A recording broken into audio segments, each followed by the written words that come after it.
folks, and you are back with part 2 of the Actors Cut with my man Popa Wu. Yo, you know that. Bang, bang. I'm glad you joined us for the first part, and now here's the second part, man. And it was very intriguing what we talked about. That first half of the show, we talked about the Wu, the history, you know, some of the different, you know, things that they went through and so forth. But right now, what I want to get into more is Popa Wu. You know what I'm saying? What Popa Wu has got going on, and what the things that you like to do, being involved with the youth and so forth. Basically now, you know, I'm trying to start this foundation for my brother Dirty, you know what I'm saying? Old Dirty Foundation, you know, stop the drugs and stuff like that, violence and stuff like that. And, you know, we about to shoot this movie about Dirty, his life story. And besides that, coming, you know, I got this book. I got like 500 pages done already. And it's gonna be coming around about September sometime, you know what I'm saying? And from there, you know what I'm saying, I'm gonna go on these little tours. I'm a motivated speaker. I'm a motivated brother, like to go and speak to people, especially the babies. And we're trying to set this talk where I can go to some of the jails and talk to some of the brothers in some of the colleges. That's why we say September. Some of the colleges, and talk to the kids while they go and catch them fresh when they're going back in school, and give them an idea and see what kind of path they want to go down and what they're going to do. And I'm trying to get some ideas out of them too as well. You know what I'm saying? But So let's talk about the book. Give them the title of the book, and let's talk about what the book's going to entail. Popa Wu and the Birth of a Clan. You know what I'm saying? When I say Popa Wu and Birth of a Clan, it's not. I don't want to tell you because it ain't here, and I don't want to give up nothing. But you got to figure out why it's Popa Wu and the Birth of a Clan. You know what I'm saying? But it's based on a lot of my history and stuff, like things that I went through when I was young. And, you know, I gave you history about my family, who we was, about the Shinnecock Indians, because the Shinnecock Indians are not dead. You know, they thought they wiped us all out, but we the great-great-grandkids of that. That's what Dirty been trying to tell y'all for years, you know what I'm saying? We extended from that, you know what I'm saying? So, you know, there's a lot of that history in it. And there's a lot of history in it about what I went through with the Klan while we on tour, all kinds of little things, you know what I'm saying? So, I don't want to give too much away from it, you know what I'm saying? Because, you know, people could just pick up on things, you know what I'm saying? Right. So, you know, I'm going to leave that like that, because everybody been waiting for this one, you know what I'm saying? Right. They've been asking me for the longest. Pop, when you gonna write a story? When you gonna get your book? And now it's finally here. I got 500 pages. It's in the making. September is here for y'all. It's gonna be out there. I'm sorry I ain't get the 5% story out there to y'all, but I even got some of that there with y'all as a bonus. So don't worry about it. I'm gonna give y'all something nice. Right. All right. So look forward to that. Popa Wu, the Birth of a Clan, man. Yeah. So as far as coming. Originally you say you're from Brooklyn, but being in that Staten Island culture with, you know, everybody in the Wu that came up, you know, what are some of the things that, you know, the Wu does and that you would like to do in those boroughs specifically to, you know, help the community and help the kids really to go back, man. Like I said, we do it anyway, but just have more civilization classes out there. You don't always want, you know, to keep people sharp. Not only you don't have to have that, just stay in tune with the people in the streets, man. You know what I'm saying? We didn't leave the streets, we still there.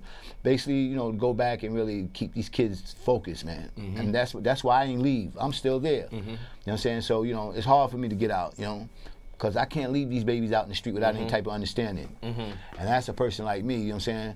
And I always got to come back and put this knowledge back in the hood like that and let them know of self-awareness of where they come from.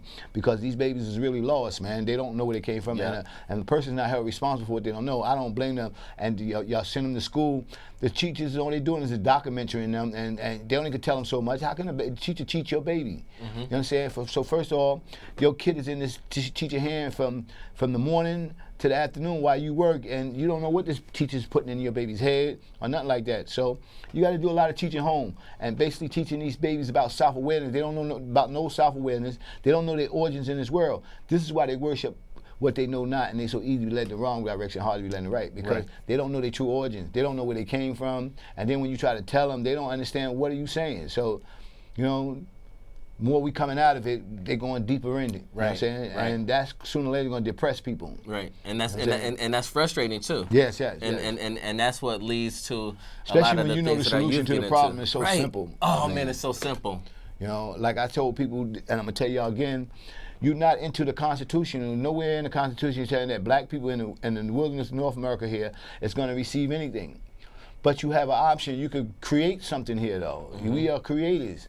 So till we create our own government, create our own schools, bring about our own economic and stuff like that. We have our own banks, all that. then we building a nation. So first of all, we all organizing, trying to scribe ourselves to do something right. But the only way you're gonna have a nation is we all come together and be one and build a nation collectively wise. You know what I'm saying? Right. And that's a nation for a cause, one cause, where we can go. Now they have to vote for us. Right. You know what I'm saying? Because we on that ballot. Right. We have a nation now. We can go in. We want this. We want this. We want that. Because this is a nation speaking. Right. You know what I'm saying? This ain't just a regular organization, or you got the 5% nation, you got the Nation of Islam. This is a whole, all black people coming together for one cause. You know what I'm saying? For real. Like I said, what that police did out there doing, and like I tell black people, you can't beat them like that. Where you want to go to war with them? It's a way you go to war with them, though. Mentally. If another brother get killed like that, all you gotta do is say none of us riding the train station for 2 days.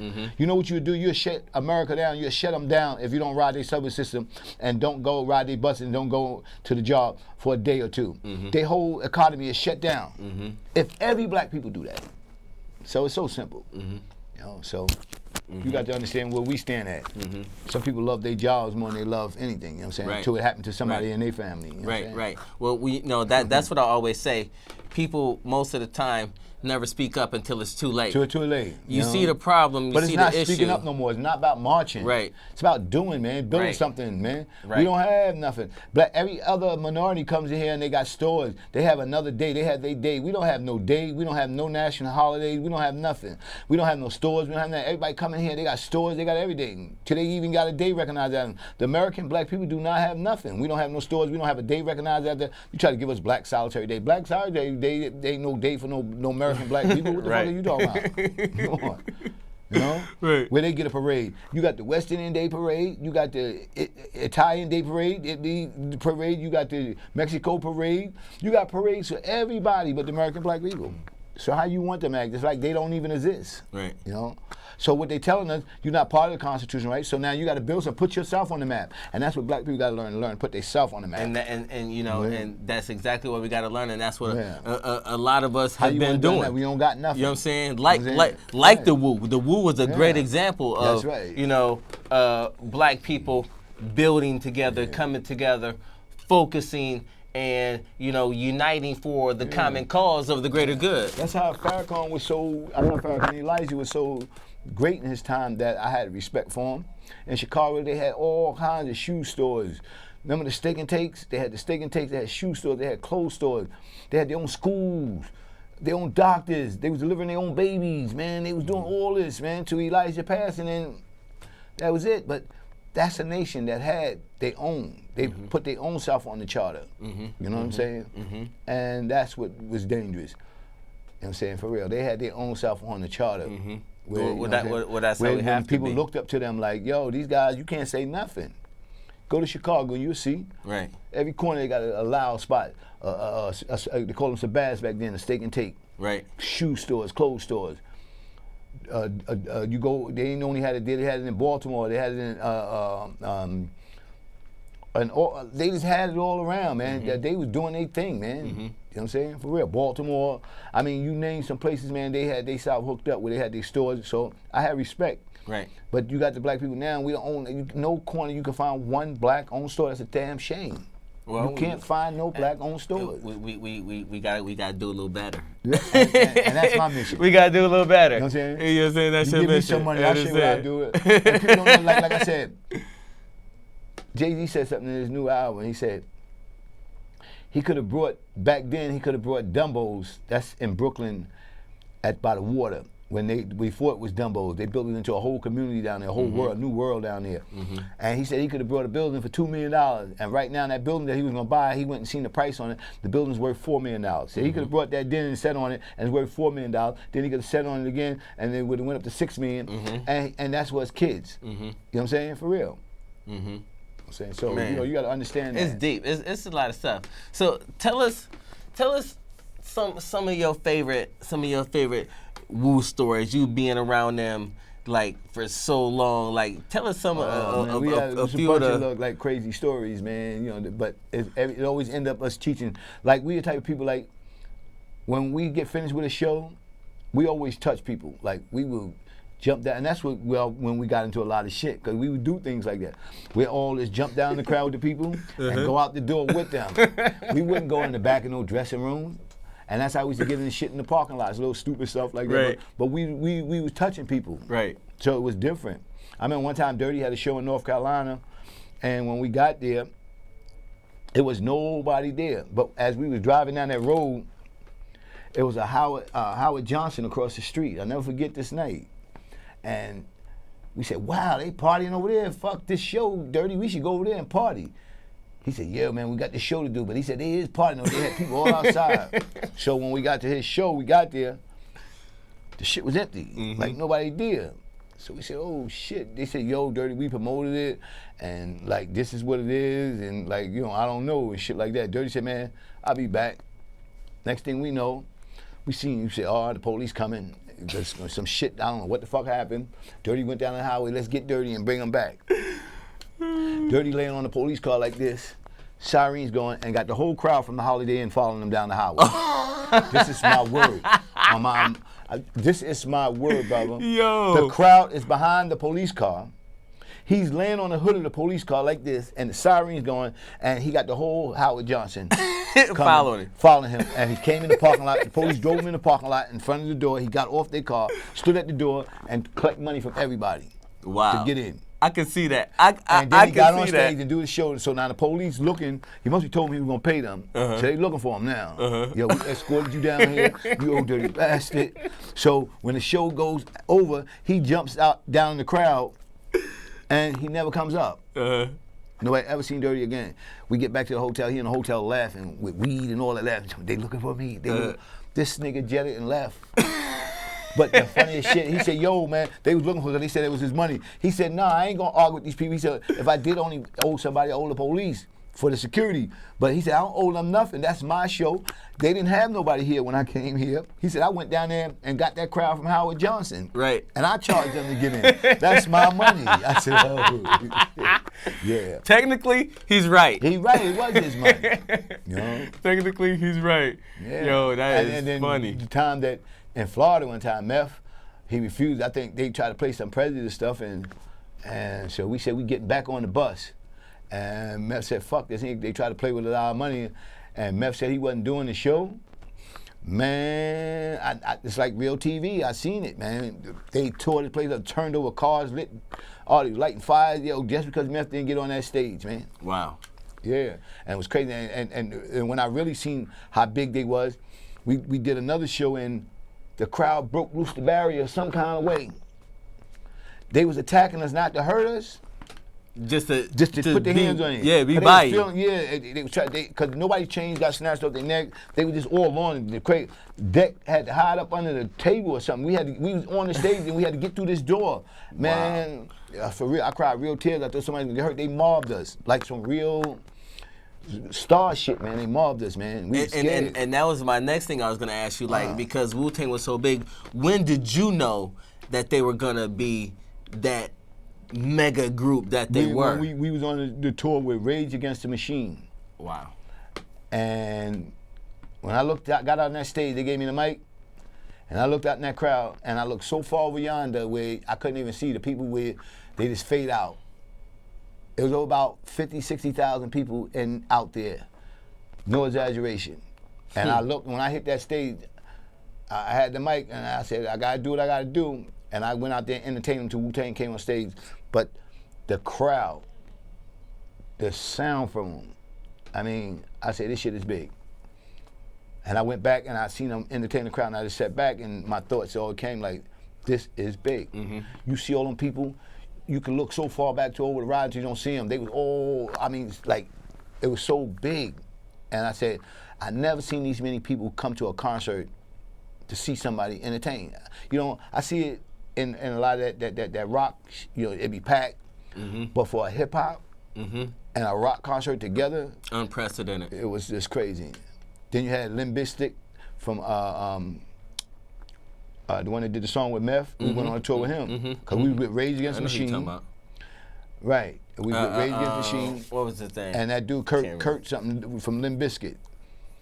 Remember he did a song with Meth. The lead singer. Yeah. I know who you're talking about. And we went on a tour with them, and it was crazy. Another thing, they did this show, and yo, so next thing I know, the whole room lit up. all this shit started shooting in the air and shit like it was amazing, crazy shit. Like, so I seen shit that I never believed. And then even when we was in Japan, the funny shit, you wanna hear a story? Oh man, see out there, they nighttime is daytime, and they daytime is nighttime. Nigga come to your room 3 o'clock in the morning, it's like 3 o'clock in the afternoon. They tell you, come on, let's go party. We go to these parties and shit. You get in there, you don't hear in Japan, all the way in them countries, you don't hear no Japanese music in their club. They play all American music. The elevator door open up, these motherfuckers in there jamming like, I said, look at these motherfuckers, man. These are Japanese niggas. Yo, son, they was partying like a mother. Dreadlocks, I was smoking weed, they going crazy in this motherfucker. I said, man, I'm not getting it. These look like gangbanging niggas, man. Right. Yo, they look like gangbangers for real. I said, I ain't gonna get caught in that. So I went downstairs, right? So when we went downstairs, so Meth said, we're gonna go to the park. We following the other Chinese guy. He said, all right, let's go to the park and smoke weed. After they get us in this park, and we hear the sirens, they tell us, if you get caught with a joint, you can do 5 years. Yeah, they catch you with a joint. You should have seen me in Meth. For weed? They had us running through alleys in Japan. I was climbing through holes and shit. Cause we tried to make it back to the hotel. That shit was so funny. It was so excitement. We running with these guys and girls through these alleys and everything trying to get back. Cause they was laughing at us. Cause when soon as they told us, they said, you get 5 years for a joint. Me and Meth took off. We out of here, y'all. Y'all gonna bring us in this park, smoke weed, and you gonna tell us that you get 5 years for a joint? That's entrapment. We out of here, son. Y'all find a way. Then the sirens coming, police, like they really chasing us. They was laughing at us. We went down in the shit. They had us going through all this crazy shit. I went through some wild shit, man. Man, that's especially in Germany. I ain't never seen no shit like in Germany. We stayed in this hotel, man. This shit looked like some real going back into some Transylvanian shit, man. You gotta see this shit was old school castle type shit. Yo, that's when I knew my niggas, man. They was scared to death, man. They didn't want to stay in their rooms. Man, that shit was in Germany. We was in Germany and we seen this shit. That's probably seeing all kinds of shit moving on the wall, pictures looking at them. All kinds of shit looking scary. And the best place we went to, Amsterdam, that cooled us down a little bit when we got to Amsterdam, because you could just walk out here and smoke weed. Amsterdam was so beautiful. The red light zone district, we went there, it was so nice, so that calmed us back down a little bit. But we explored Europe. You got me done went all the way to Europe on your ass. Right. Man, we started here and I went all the way to Europe. God damn. But we had some beautiful times together. I can't remember those sad, dull moments. You know what I'm saying? And that's just amazing from like people, you know, because you know people they start off from like the most humblest places and then become experienced and culturized to like a whole new level, like come from, you know, from nothing and have everything. Right. You know, just really. And I seen us come from nothing. I seen my grandmother, she had, you know how you have a little room and she in her little room, she had beds all around the wall and a piano sit against the wall with beds. We didn't have no furniture like that. She just had beds, and then she had downstairs in the basement, had one big dining room table. Every morning, about 4 o'clock in the morning, you hear somebody humming church songs, and Grandma be out there hanging stuff on the clothesline, and got the breakfast. And when you come downstairs, she got all kinds of shit, biscuits. When she make breakfast, it was every fucking thing. Biscuits, grits, every fucking thing you can imagine in your mind is a breakfast on that fucking table. And when that's over, you don't come down that kitchen no more. Right. Lunchtime, she'd make a whole bunch of sandwiches. She knew it was lunchtime because she'd be down there singing her song, and we knew at a certain time it was lunchtime, about 1 o'clock. If you go downstairs in that kitchen, Grandma had sandwiches all over the table with a big pitcher of Kool-Aid, all that. When you don't touch that kitchen no motherfucking more. Now when nighttime comes, dinner time comes, you'll hear her singing some motherfucking church song some more. And then you know when the song's being sung, you know to come downstairs. That was like the prelude, prelude to eating. Yeah. Once you hear Grandma singing, we about to eat. We about to eat. You know, so it was nice. That kind of go hand in hand. And they say a family that pray together stays together, and that's why we're together. We prayed together and we ate together, man. You know what I'm saying? Then our uncles entertain us on Sundays. Like our grandmas ain't let us go outside, so all my aunts and uncles, they entertain us because they all were singers. That's where Dirty get that from. You know what I'm saying? Everybody was singers in the house. My whole family is talent. You know what I'm saying? The whole family. You know, and that was our whole mission, to put the whole family on, and I don't know where it went. You know what I'm saying? Because that would have been amazing. Our whole family, if we could have did it, then do a big movies. Our whole vision was just to take our whole family, entertain the world, and make a big movie about the whole shit. You know what I'm saying? That would have been like the whole life dream thing. My old goal was like to take your neighborhood that you came from and buy it Nobody don't think like that. I always wanted to buy my own neighborhood. I don't want to move out. Every store, every house I wanted to own around this block, everywhere. And then through all the houses I brought, I got power to put all that together to move other people out and buy more houses because they can't afford theirs and keep building until I got the whole community, have all the stores, own everything, buy my whole community. And see, now what I thought of was buying my old house back in Battle Creek, Michigan, where I grew up in, buying my childhood house. I never thought about buying all the houses on the street. All the houses on the block.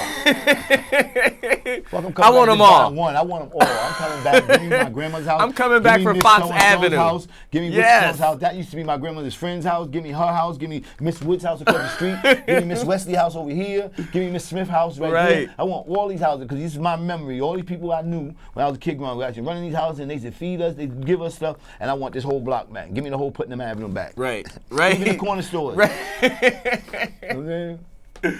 Right. And then that one block, Freedom Lane. Fuck it. That's what I'm talking about. Niggas don't think like that. That's power, man. Wow, buy that your is. whole block back. That is to Master buy the P whole did block that, though. and own it. Master P did that. Well, you know, you have some people out here who have that business frame of mind, who know exactly what to get into and you know how to not only generate revenue for themselves, but put that revenue back into the community too, so that the community continues to. Right. Let me give y'all all this out there, man. Let me tell you something. We are champions without opponent, man. Only one should be able to defeat you is you.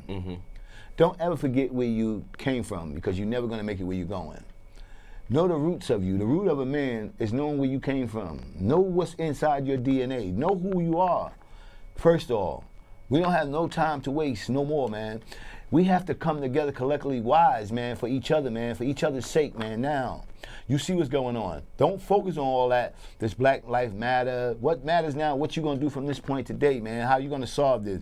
And like I said, it's nothing wrong with dressing. And you know, if I know that every time my son come outside, he being stereotyped because he got a hoodie on. Nigga, take the hoodie off and put another something on. Right. That is so easy. Right. If I'm looking like a monster because of a hoodie, then I don't need that hoodie. Right. Because it making me look like a monster. I don't care how people stereotype what, but if you're telling me that the hoodie, that you're going to kill a lot of my babies up because this hoodie making them look like this, then I'm taking the hoodie away. We don't need that. Right. All right, so I'm just using that to show you something. Until we get what we want and get what's ours and own your own, it's nothing you're going to be able to do. Like I said, we don't even have our own government. We don't have our own nothing. We don't have no doctors. We got to go to them for everything. You got to go to the store. They got to feed you. You start some shit if you want to. They'll poison your ass. All right? Come on, these are the same motherfuckers who got to feed you and everything, man. So get yourself together. Right. You know what I'm saying? You have to build you a nation within this nation. Right. If you want to destroy the devils on civilization. Right. You know what I'm saying? That means you have everybody around you have to have the same knowledge you got, and you got to civilize your community and the next community and the next to think like you. That how we gonna win is we got to get on our own stores, have our own schools, have our own doctors, have our own lawyers. Let's put ourselves on the chart, and ain't nobody gonna put us on that but us. Until we come together, remember, united we stand, divided we gonna fall as a nation of people. And I'm gonna say peace, man. I love y'all, man. Man, Popa Wu. Oh man. So listen. Let's tell them about the book one more time real quick, and then let's give them your information and how people can get in touch with you, and how people can, if they want to become involved, to be able to volunteer and give back. Well, you can go to my page, Popa Wu, you know what I'm saying, and you can find out how to get involved, what you want, anything you need to ask, Popa Wu 7. You can go there. And the book is, like I said, September. It's coming out. It's going to be ready. It's got pictures and everything. It's deep. Shout out to my man, Aunt Wizzo. Say that again? Shout out to my man, Aunt Wizzo. Yo, Aunt Wizzo, where you at, baby? It's a shout out for you, man, from the bottom of my heart, man. This shit ain't coming from the gut, man, because I ain't just spitting this shit up. It comes straight from the heart, man. You know what I'm saying? Right. And everything's good, man. Shout out to the whole crew up here, man. You understand? For real, man. So everything is real. Like I said, this book is going to be September. I want y'all to get on board. Popa Wu 7, go to my page. I got 3 pages. Go to them, man. You know, ask me what you want. Let's get involved, man. Like I said, I'm coming at y'all, man, in a minute. And then I'm gonna sneak a pair of sneakers. I'm gonna get me some sneakers and throw on y'all. And I got a little sneaker deal surprise coming. You know what I'm saying? I was gonna do a nice little shoe deal, but I'm gonna turn this shoe deal into this little sneaker deal after I get this book. Big Popa Wu baller brand. You know what I'm saying? Like I said, we got the Dirty movie coming. You know what I'm saying? I got the book coming. So we're going to do little things, man, and we're going to get it right, man. Try to get our people head back focused, man, right, man. Everything is Cause coming. that's my whole mission, man, to get the youth back on track. That's my mission. I don't know anybody else's mission, and I know how to do it. It's all about the youth. You know what I'm saying? That's what it's all about. All the baby. about the As long youth. as I get them focusing and functioning right, I'm all right. You know what I'm saying? Because that's what I'm about, self-awareness. Don't get it twisted. And any of your youth out there needing help, you can come to 125th Street, man. Over there on Adel Clayton Power, between 126 and 127 to a law school, Street Academy. You know, if you need any help, come through there, man. You know what I'm saying? And get some knowledge yourself. And then every last Sunday of the month, man, come to 127th Street at Harry Tubman. We have a rally up there. You can come hear me speak, man. You know what I'm saying? For real. So, you know, I'm the spokesperson for the nation, man. So I'm speaking for my nation right now. Right. You know what I'm saying? The law and his 5%ers, man. Right. And I'm going to say peace, man, to y'all, man. And everybody be blessed out there, man. Like I say, don't start no shit and it won't be none. Because I can't help you. Don't start now, won't be It won't be none. none. I can't help you. Let's get it right the right way, man. Let's get our focus. Let's get focused, man, out there. Right. As all the human families on the planet, let's focus ourselves and get focused. We don't got time for this foolishness no more, man. Nah. This is a big world out here, man. It is And it's really big enough time for to all start of us, man. focusing. Come on. Yeah. You know, and then I'm gonna give you another science, because you know what kills me? And even our people do the same thing. They go out there for Christmas, Valentine's Day, all these days, and y'all spend all this fucking money. Now, last Christmas, you know how much Macy's and these department stores took in? And then you tell me you can't feed, when it only costs you about $1 billion or something, not even $1 billion, it'll cost you about $780-something million to feed everybody over there and build jobs over in any country, and they don't have to starve, they can eat and everything. And you're making over $8-something billion off of Christmas. You can take that $8 billion that you did, stop that Christmas pagan holiday that people spending, and you can feed the whole world. It only costs you a budget to feed everybody. It's about only $700, $800-something million. Right. But Christmas time and that one day you making billions of dollars. So how come people starving? Right. It's impossible that people can starve. Right. If you can collect over billions of dollars on a one pagan holiday, and people are gonna starve the next day, and you say you can't feed them, I can hardly believe that unless I'm dumb, deaf, and blind. Right. Right. When to feed this whole world only costs you $700-something million. Right. Not even in the Right. billions to feed everybody. Right. Right. But here, this one day you made over $10 billion, $8 billion, $20 billion you making off these pagan holidays, man. Come on, let's be for real. Right. So people don't have to starve. You know what I'm saying? We don't have to start. Listen. And our time ran down right on time. 20. This is the truth, right? Yo, Popa Wu. Love you, Thank man. you. Love you One too, day. man. I really am honored and privileged to have you come down and be on Right. do my show. You heard the knowledge, you heard the Wu stories, you heard about him right And here. peace to all the babies that book. graduated. Peace to all the babies, And like keep my kids, graduating, Hubert, and Daniel, keep graduating, Naima. and keep I love graduating. you. I love y'all, man. Like Yo. I said, we out. Wu-Tang forever. The Actors Cut, Wu-Tang Forever, Hubert Guy, holla at your boy, Popa Wu. Peace. Peace. You know what I'm saying? That shit good. Yes. Yeah, Yes. to the bathroom again. Go ahead.